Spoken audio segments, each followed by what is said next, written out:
Probably put this down then. Hey, I mean, feel free to like keep or put it down or whatever you want to do. So welcome to the Eternal Human Show. Oop, I should get this right about there. Yeah. So it's not right in my face. Cool.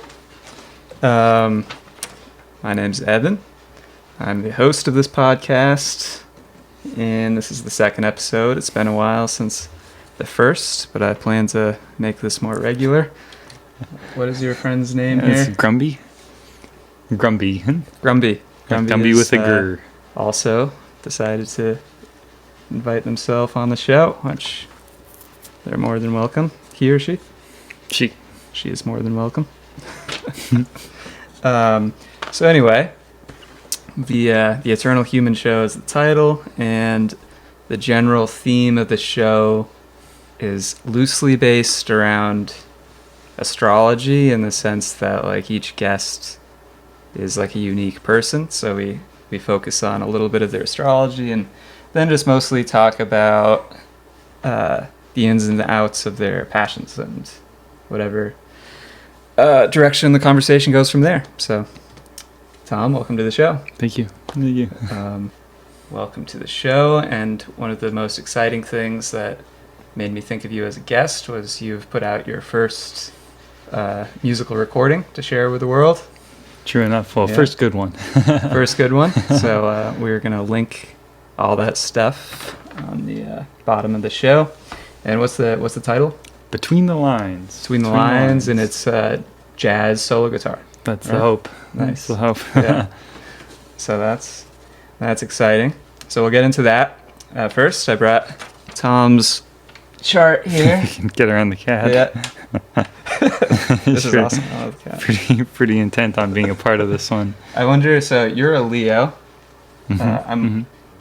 She is acting like a Leo, wanting to very, be center stage. very center here. stage. So, I think it's cool. Like a year ago, my cousin Alex was my first guest, and he was a Leo rising and a Gemini sun. So you're like a Gemini rising and a Leo sun. So and then inverse. Kind of an inverse. So like, I'm liking having Geminis on the show to start with.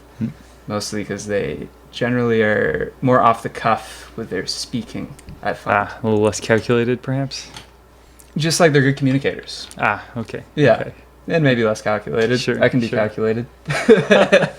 But, yeah, so like that kind of takes the pressure off. I tried doing some like last summer, like this YouTube channel I started. I play tennis, and I wanted to like make a YouTube channel about it. And just me in front of the camera by myself having to like keep up a conversation didn't go well. Like I got better, but it's just not a conversation. Natural. Is definitely better. So when we first met, like you immediately started talking about this guitar player that I had no idea who he was. No, I'm sure. Still do. Yeah. So, well, now I do. Yeah. But, like, you kind of I don't shut up about it. proselytize this guy. So if you're familiar, you'd have to probably be like a pretty big guitar nerd to know Probably. the man. But Lenny Bro. Mm-hmm. So he was when was he like around? Most 70s? 70s, 60s. 70s was kind of born his... in the 40s and then died in the 80s. Okay. So being into astrology, when I get to know people, like, okay, this guy is really into this guitar player. And I found out Tom's birthday, and we look up the guy, and I don't think you knew that. Did you know? No, I did not. He was born on the same day as this guy. Same day. They're both Leos, same day. So that was kind of a wild thing. And then when we did your chart, we also found that like your rising degree is 8 degrees Gemini. And that's like my exact ascendant degree. So when we looked that up, it's like a cool exact opposition there. Huh. So like the way we play, we've been playing music, and a lot of the times I think you'll get like the details of the situation, and I'll have like a bigger, more abstract view. So it kind of like fits. I can see that. But tell me more about Lenny Bro. Like, so describe who this guy is. What makes him a unique player that's Oh, where to begin? Structure Where to begin? attention. This could be the whole show. I could say yeah. nothing else for the remainder of the show. Your fatal error was after me. Man, I don't even know. How'd you first find him? Like, when was your first experience? I actually don't fully remember. I think I'd listened to him without knowing who it was on a Chet Atkins record. It was like a compilation record, and they did like 1 or 2 songs where they played together. Mm-hmm. And I always really liked, like, Polka Dots and Moonbeams is the song that I first heard, which I you also recorded. I do record it, yeah. Which is an excellent rendition. So thank you. I'm sure I check it out. At least tried to cherry pick some ideas from that recording because I loved it so much. Yep. And then I don't really fully remember how it went from me not knowing who this guy was to me knowing who he was, but I guess maybe it just kind of is one of those things, shows up on YouTube or something, and you're like, okay, I'll bite. And it wasn't like an immediate fascination either. You know, I think like I had listened to... Yeah, sometimes the algorithm like gets it right. Yeah, right? Yeah. But it's always weird when it's like a sleeper like that. Because like on first listening, it was kind of like, yeah, this is all right. But I didn't like... wasn't immediately like, this is everything, you know? Okay. It was a slow burn on that build. one, yeah. And then the more I listened, the more I'd be like, oh my God, the things that this guy is doing are like technically insane on the guitar, you know? Okay. Yeah. Very piano, like you almost approach the instrument as a piano. Yeah, I mean, like the list of techniques could go on forever, you know? Like he took like the harp harmonics of Chet Atkins, you know, the whole like...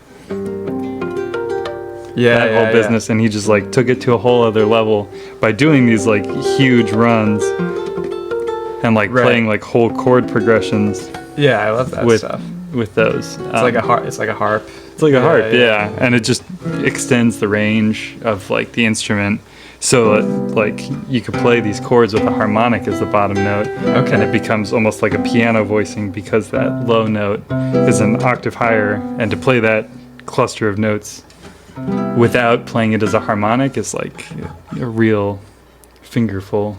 See, this is what I can see. This is where this is like, to me, your Gemini rising really like gets in. Like you can really get into the nitty gritty, right? Like I gave you right behind the camera here is a book, a music book. What do you call it? Just a music book, right? A study book by this guy Ted Green, right? The other guy that I'm an evangelist for. Yeah.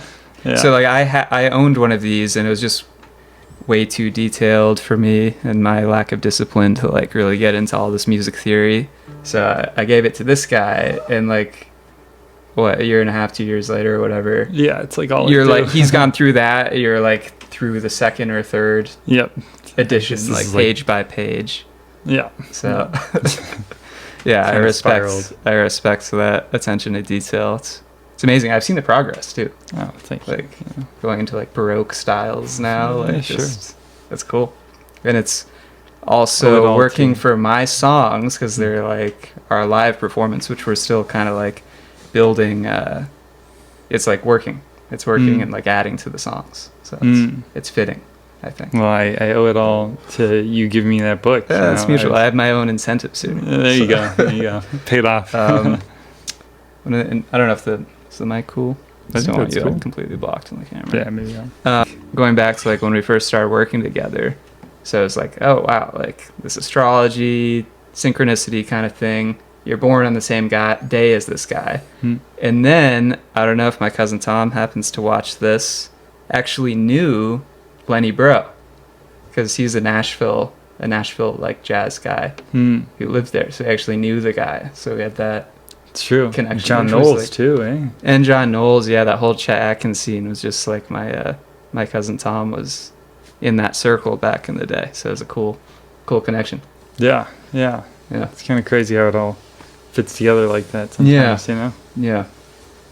And then the other thing with your chart is your moon, like the top 3 in like astrology for people who kind of know astrology, or like rising, sun, moon are like the main 3 things. And we both have Taurus moons. And then like all of our coworkers, except for Andrew, I think he didn't, but like Nate, Jeff, you, me, like everybody who worked at this music shop all had Taurus moons. which I don't know much, but I know So- that it contributed to the difficulties, perhaps, in our workplace relationship. Oh, we don't need to go there. We don't need to go there. Like, we don't need to air any grievances. No, just as a publicly. general concept. But I think the Taurus moon is like, that's like an earth sign, so it's like very like grounded and simple in a lot of things and like tendencies. So I also think even like we both like acoustic instruments. I think that's like kind of like a more earthly like wood Yeah, thing yeah, to yeah. me. And it's a musical sign, you know. Yeah, so I don't know. I don't want to like on these podcasts like go too nerdy into like the Sure. charts, but the other thing that like stood out when I looked at your chart was so your sun, again, you know, the same sun as this guitar player Lenny Bro, and then your north node is conjunct. So the north node is kind of like where energy comes into your life and kind of like your purpose, and the sun is like your persona. So when they're like right on top of each other in the same place, like the symbolic interpretation to me is like you're like who you're personifying is like in alignment with like your purpose, which could be very singular. That's And this interesting. dude, like, how many hours did you play guitar today? Probably like 6. Right, like that's wild. Like I think it is. Like that's like a determination and like a focus on a certain passion. So like I kind of see that as a relation in the chart that makes sense for that. So that's cool. And Leo, it's the third house, and third house is like has a lot to do with like communication and kind of figuring things out. It's like figuring out a guitar fretboard there. And then Leo is performance, so it is musical performance too. So it's all coming I together. think your chart, like a chart, like doesn't always like make sense to me because it's complicated. And you have to be really good at astrology to like see certain things. But like a lot of the stuff that just pops out in the more simple level of looking at the chart, like really fits with your chart. It's like coherent and in a cool way. That's good. I like it. That's good. Yeah. Yeah, Not yeah. too one-dimensional. No. Yeah. So I don't know, man. What's the next step with you made this album? Where are you gonna move next? Do you think you're figuring it out? Figuring it out is really it's the thing. Just playing, hoping to play out more. You know, Performance. it's easy to sit in the house and kind of be like, oh, I need to keep working.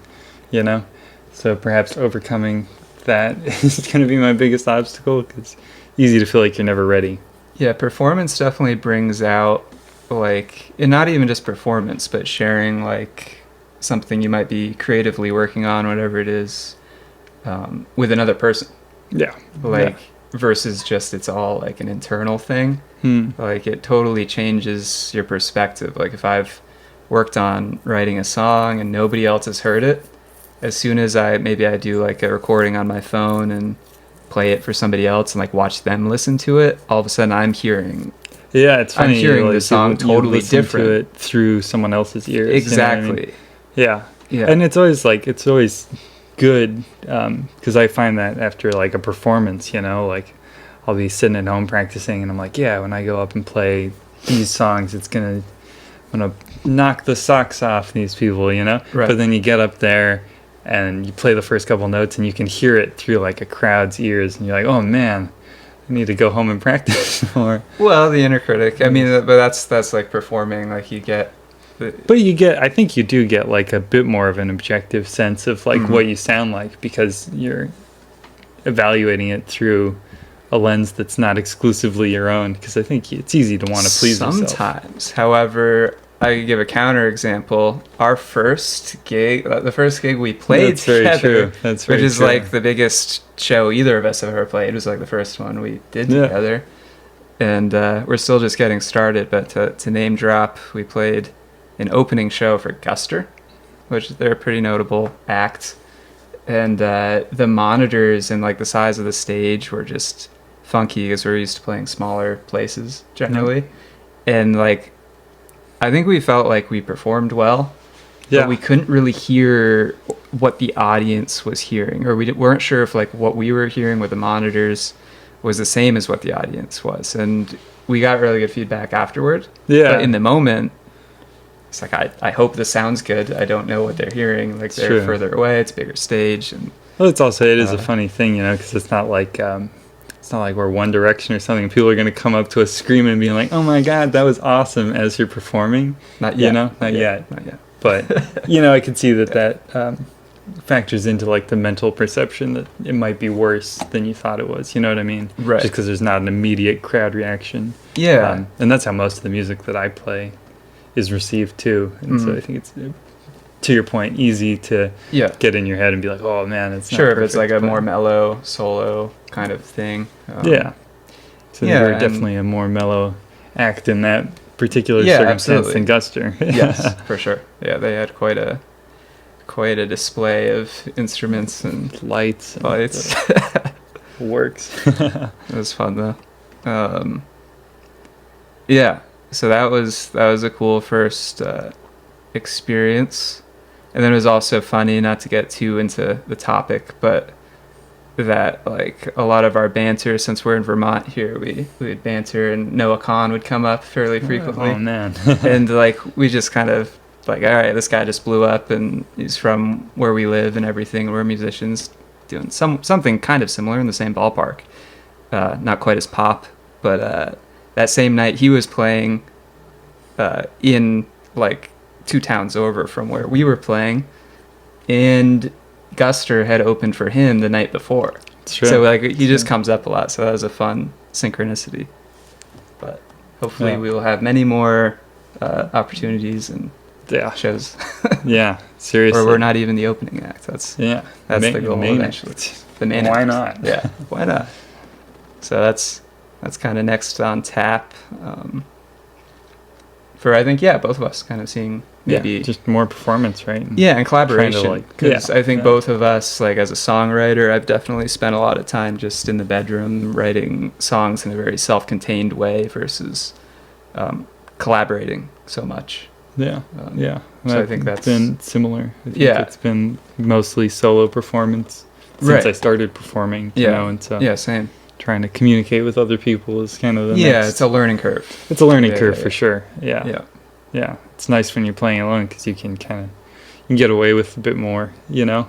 True. If you trip, it's only you're tripping over, and you can kind of that's definitely yourself, but- that's definitely one of those things that you kind of get better at. Is, like when you're on stage, never like don't apologize, and that's not like as an ego thing, like oh I'm never wrong. It's more like the audience might not keep the even flow know. going. The Yeah. audience probably doesn't know, and they also don't want to hear somebody apologize. From the Yeah, stage. yeah. Like, I'm gonna lean into the mic and be like, I messed Yeah. up my solo, guys. right, you know? like just go with it.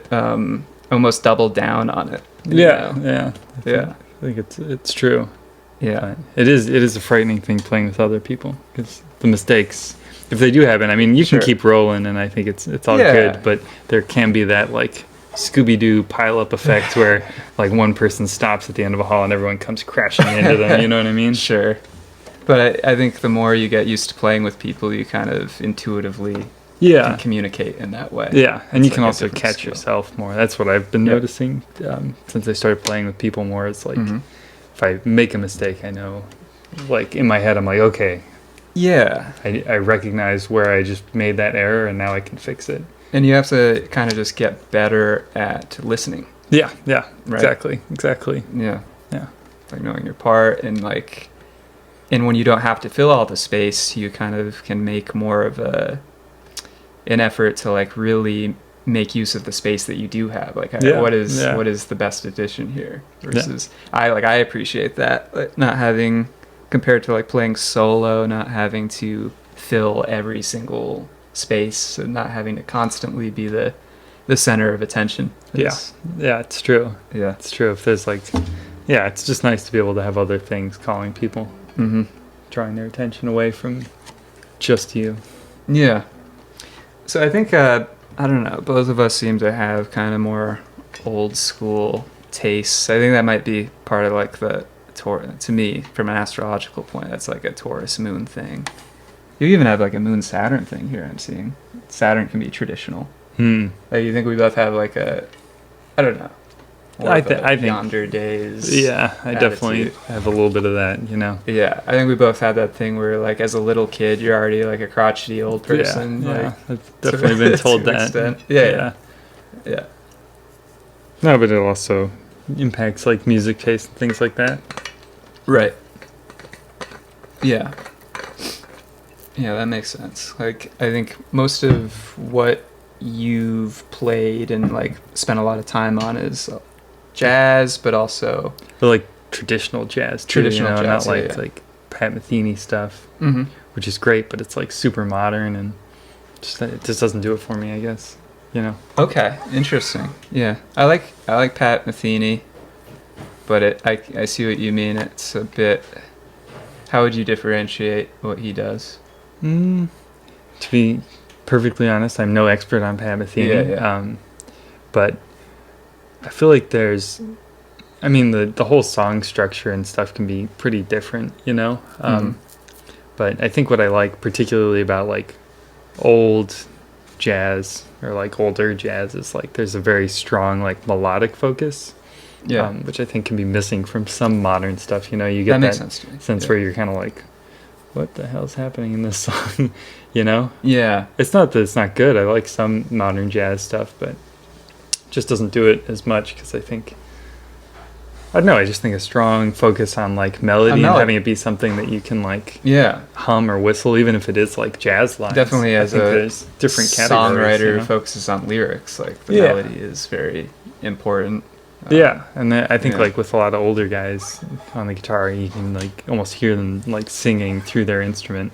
Yeah. It's not like you can't do that with like freeform modern jazz, but it just doesn't speak to I me. definitely on quite the thinking same of level. like you've got me listening to Lenny Breau a lot more, so I Yeah. definitely hear that type of singing quality. Yeah, in yeah, his yeah. playing, coming through.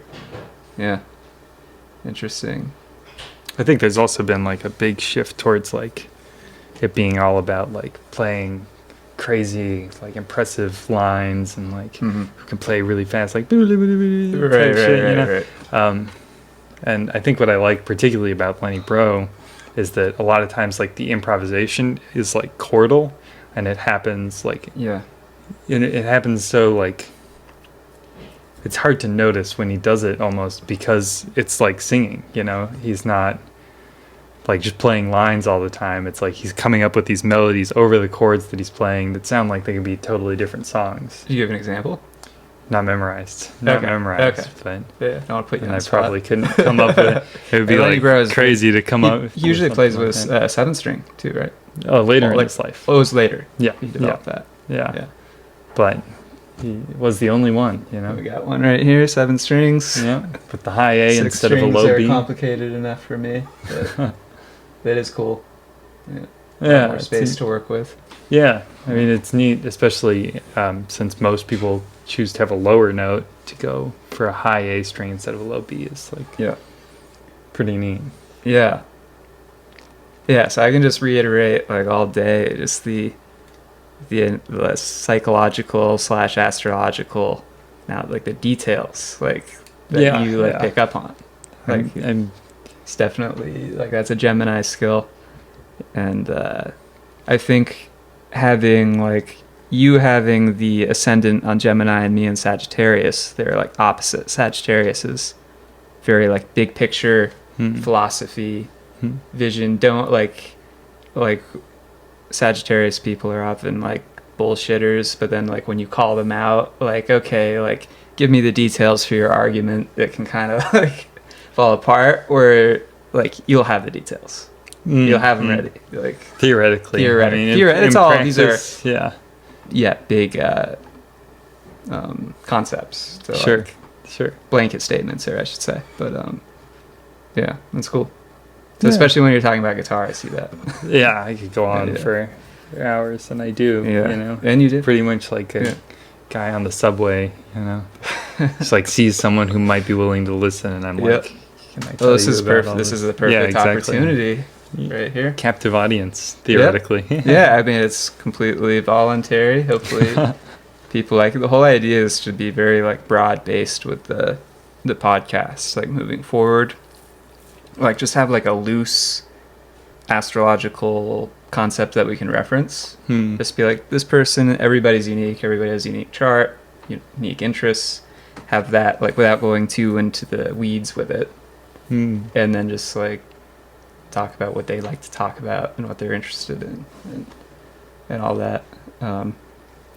So you see, where do you see like popular music these days moving forward? Do you think there's room for, I think we both have opinions about pop music becoming a bit simplified and like uninteresting, right? Not to like sound snobbish or anything, sure. but like I feel like there's room for some more roots music and more depth to like return into it. I mean, it's hard not to sound like I'm always getting the in trouble with man. I'm always getting in trouble with my sister for stating my opinions on pop music. I think, I mean, there's a good bit of complexity in some of them, but a lot of times it feels like it's like formulaic, and I think my biggest criticism is like when it's like engineered to be pleasing to the ear, like it feels like, yes, that's a good point. I'm sure I've talked a lot about it to you and other people, but it's like sometimes it feels a little bit like most of the things that we consume have become like Doritos, where they're like just engineered to get you to keep eating and not think about the quality. Exactly. It's not even whether you like it or not. It's just like I can't stop. But it's like, I feel like a crucial part of this metaphor is that they don't fill you. They don't fill you. You know what I mean? Yeah. You need a whole bag of Doritos and you could go in on another one. Doritos aren't the most soulful snack. They aren't the most, and I think like that's what I like about a lot of older music is that it feels like it's like a meal, you know what I mean? Where it's like people with their instruments. There's no middleman between, I think, like that and the music, because I think a lot of times today it's like you have like an artist and then they can sing or they can do something, and then you have a whole team of like engineers that put the things together. And I just think that like unless it's like a super close thing, it's like kind of hard. I totally, because like I feel like with you and Ari, like you have like a very close relationship with him, and he's like seen you through so much of this production process where you're working very closely together. But I think a lot of like pop music has become corporatized, where it's like Jim from accounting's doing the mixing over there, and he'll get back to you. Sure, and I definitely see what you're saying with like the intention behind the creation of the music, like from a songwriting perspective. I think nothing kills the flow or the inspiration more than thinking, I wonder what people are going to think about this as I'm creating, or are people going to like this? Or exactly. or even before you start, what do people want to hear? Like if you ask yourself that, like I personally, I've never created anything I'm happy with that type of mentality. I think you can like take a formulaic approach and certain chord combinations and sounds people tend to like. It's like inevitable. But yeah, I think maybe one of the benefits of social media, which I'm not one to praise generally, but like I can say like the potential is there to create more niche markets for large amount of people and more diverse music, artistic expression of anything, whatever. Yeah, it's true. I feel like there's a lot of new stuff that's happening now that can flourish like, more. Yeah, exactly. It's versus like the centralized thing. Yeah, like this is what it is. You have to listen to this station, and that's all you get. Yeah, yeah. It's interesting. It's interesting. I feel like that's almost like a counterpoint to the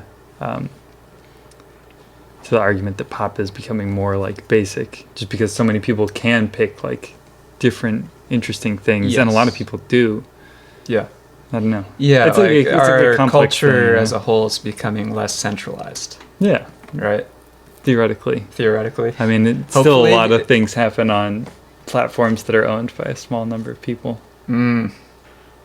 Yeah, where are we headed? That's a whole. That's a whole rabbit hole. I'm not nearly. I just think about guitar. I'm not nearly educated enough to have a good opinion. It's always fun to speculate. Yeah, I could go all day and I'm sure people who know their stuff could. I mean, there's the whole. Then we get into AI creating music and all of this. I don't think it'll ever be the same. I don't think so either. I don't think that it can take like human creativity. No, I mean that's actually a topic. Like, there's some people I definitely want to discuss that and who I want to discuss that with, who are very focused on that. But it is fun to speculate about like AI having the ability to be creative in any artistic expression seems kind of ridiculous to me. Just because I think and I'm kind of like, there are a few different thinkers I've heard speak on this that I'm stealing from, but like this idea, the concept of surprise isn't like possible for AI, I don't think. Oh, that's interesting. Like there's no surprise, like everything is programmed, everything is there. Yeah. Everything that it has is from humans, right? Or that it's taking in from the world. Or like what has been, Right. Or like what could be. Yeah, there's like no element of surprise, and I'm not describing that in as detailed a way, but no, it makes sense to me. It makes okay. sense to me. Yeah. I feel like in like AI music, I'm sure that it would have like specific structures that have been done and that make sense immediately. But I feel like a lot of really good music is about those like little moments where it's unexpected, Exactly. Like whenever I create anything worthwhile, from my perspective, it's always like I've discovered something new that I didn't see coming, that I don't understand at all. Yeah. And it just captivates me. Yeah. And there's no real rhyme or reason. Sometimes years later you can go back and kind of make sense of what you stumbled across and created and analyze it, but that's not what led to the creation. No, I don't think anyone has ever sat down. Maybe they we talk about these pop music corporation like production teams just coming up with like calculations and whatever. It's true. I'd be intrigued to know how they do it, because it seems crazy to me to sit down and write a song and be like, okay, this one's going to be a 1-6-2-5. Maybe the occasional 3 dominant. It just seems like it'd be a weird way to make music. Yeah, I can't even do. I spent a small amount of time in Nashville, and the whole system they have there with like songwriters going in, like basically bringing their suitcase to work and then like collaborating with all these other songwriters that they don't even know. Yeah. And they're just supposed to like every day just like write a song, or multiple songs or whatever. Just them out. Just like chuck them out like one after another. I mean, maybe for some people that could work, but there's a whole lot of songwriters and I'm sure artists of whatever, painters, whatever, whoever engages in the creative process that has maybe that business-like approach, but that's just never worked for me. Like trying to force inspiration or that type of thing. Yeah. Being ready for it when it strikes is like, okay, like maybe that's like as disciplined as I'll be. I'll be like, okay, if it's there, I'm ready to try to capture it. Sure, but you can't like sit down and be like, I will write a song now. Yeah. No. Yeah. Yeah. I almost need to, and maybe it's just a psychological hang up, but I don't think, that's not what I think, but for the sake of the counter argument, I would say that like I almost need to feel like there's something beyond my control, something that I don't understand is happening. Like I need to believe that. Yeah. In order, and a lot of times, I don't know if you feel like when you find something new on the fretboard, when I find like a new thing musically, I usually kind of fall into this place where I almost pretend like I'm not inventing it. Yeah, no, you kind of fool yourself into that. I get what you mean. Sense? I totally get what you mean. Yeah. Well, it's like your brain can kind of like hear it or anticipate it, Like I just think that it's weird, creative processes, because it always feels like it's like something outside you that you're just kind of like grabbing at, Right. Not just like... You got to be present in the moment to like receive it, like hear it, to hear it, to be able to listen in the moment. It's like a meditative process. Yeah, really. Yeah, I feel like you got to have a pretty clear head to be able to take what's like going on in there and put it into the fingers. Yeah, I do find. I think that's probably. I think for both of us, probably the guitar music is really just like a meditation at Yeah. core. Like, I think that's looking back when I was like a teenager.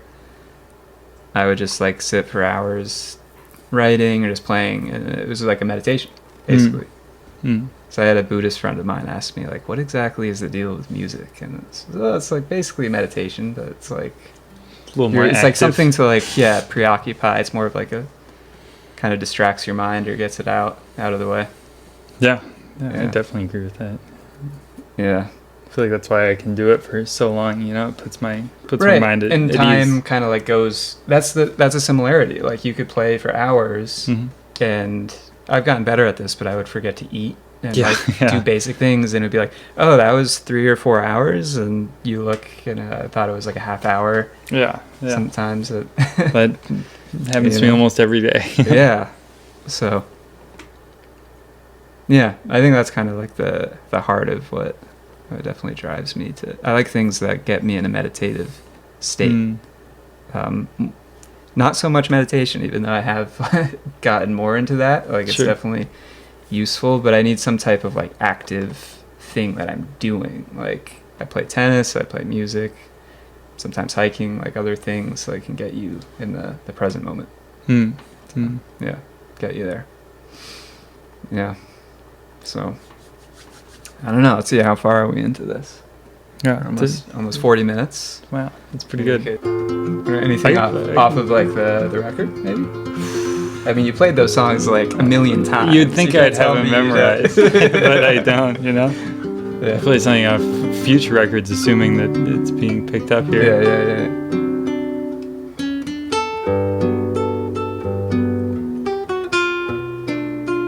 I hope I don't fuck up too much. That's all good.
Something like that. That's awesome, man.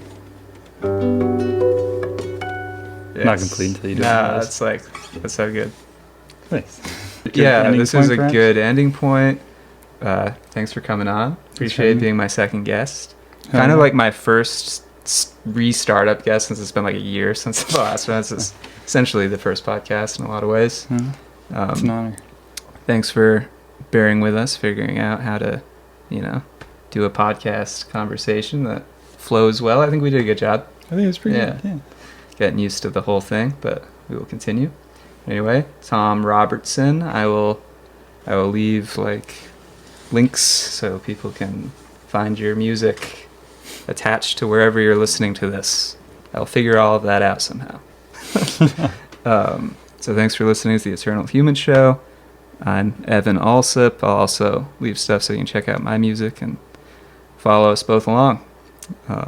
Thanks for listening, and till next time. Nice.